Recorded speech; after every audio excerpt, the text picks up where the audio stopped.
Allô, je te réexplique aujourd'hui comment utiliser le fameux triangle pour pouvoir passer d'une forme à une autre d'un nombre rationnel. Donc, je te rappelle que les nombres rationnels, c'est les nombres qui ont une partie fractionnaire, donc nombre décimal, fraction, pourcentage. Ce sont les nombres rationnels et on peut passer d'un à l'autre. Et on peut suivre le fameux triangle pour le faire. Donc, si seulement se rappeler qu'il faut suivre le sens des flèches, donc je t'explique comment l'utiliser. Donc, si je suis le sens des flèches, je regarde ce qui est écrit à côté de la flèche pour savoir quoi faire. Par exemple, pour passer du nombre décimal au pourcentage, c'est écrit de multiplier par 100, okay? Donc le nombre décimal pour arriver au pourcentage. Donc, je suis ce qui est écrit à côté. Donc, on va y aller avec quelques exemples. Donc, l'exemple 1, allons-y avec 125 millièmes, donc 0,125.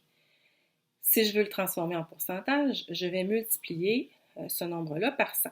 Donc, évidemment, tu peux prendre ta calculatrice, mais mentalement, on peut le faire parce que les nombres multipliés par 10, 100 000, on va déplacer la virgule. Donc, si je multiplie par 100, je déplace la virgule de 2 positions vers la droite pour obtenir 12,5 %.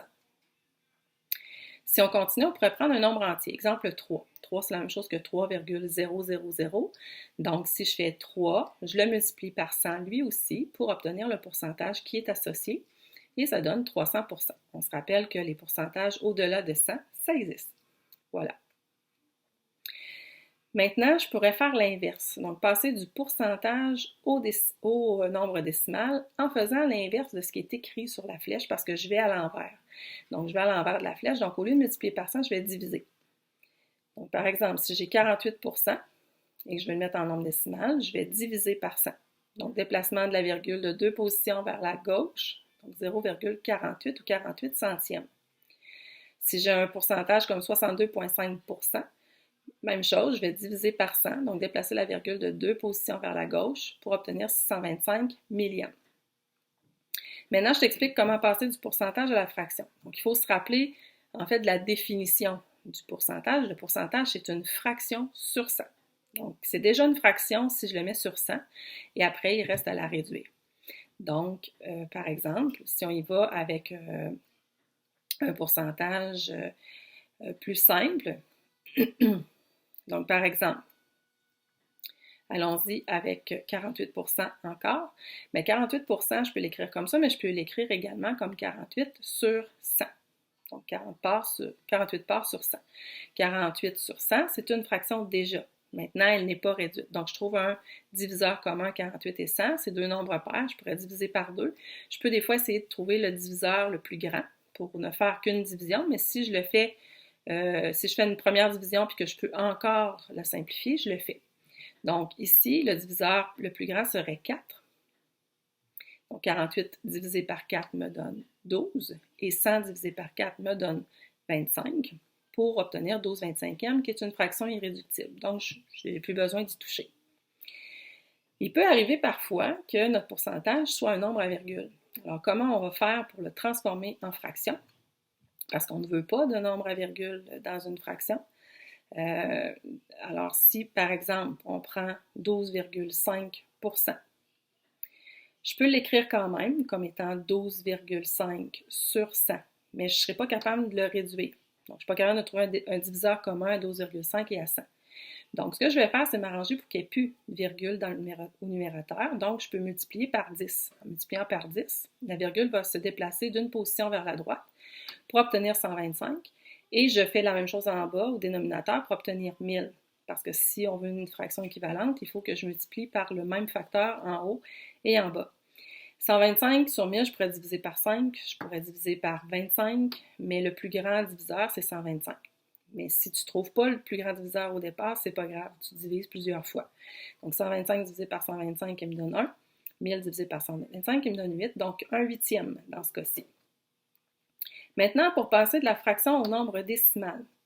Donc, quand on veut passer de la fraction au nombre décimal, il faut se rappeler qu'une fraction, ça représente une partie d'un tout, mais c'est également, dans la définition un peu plus large, une division. Okay? Donc, la division du numérateur par le dénominateur va me permettre d'obtenir le nombre décimal. Donc, si j'ai une fraction, je n'ai qu'à faire par exemple, 2/5. Je veux le mettre en nombre décimal, donc je n'ai qu'à faire le numérateur qui est 2 divisé par le dénominateur 5 et j'obtiens 0,4 ou 0,40, 40%. Si j'ai maintenant une autre fraction, 1 neuvième, celle-ci va me donner un cas particulier. Donc 1 neuvième. Si je divise le numérateur par le dénominateur, je vais obtenir sur ma calculatrice quelque chose qui ressemble à 0,11111111 et ça se finit plus. Donc, je vais mettre une approximation parce que si j'écris ça comme ça se poursuit. Je pourrais mettre le signe d'égalité si j'écris à la place 0, bon, ici c'est ça, 0,1 approximatif, ou égalité si je mets 0,1 avec la petite barre en haut qui signifie périodique. Donc, ça m'indique que je sais que ça va se répéter à l'infini. Donc, à ce moment-là, je peux mettre le signe d'égalité. Maintenant, si on a à faire le nombre décimal pour revenir à la fraction, ça peut être un petit peu plus compliqué. Donc, ce qu'on va faire, c'est qu'on va passer, on va suivre les flèches. Donc, on va passer du nombre décimal, on va le transformer en pourcentage et de là arriver à la fraction. Donc, on a une étape intermédiaire. C'est pas tellement plus long. Par exemple, si on parle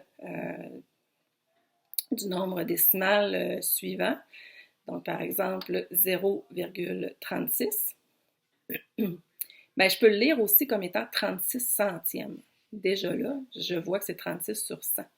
Donc, je viens de passer à mon pourcentage, à la fraction sur 100. Et là, ce qu'il me reste à faire, c'est de réduire 36 centièmes en divisant. Donc ici, en divisant par 4, qui est le plus grand diviseur commun des deux nombres. Et j'obtiens 9 sur 25. Donc 9 25e est la fraction réduite de 36%. Donc je suis partie de 0,36 qui était mon nombre décimal. L'intermédiaire, ça a été de trouver le pourcentage et je suis arrivée à la fraction.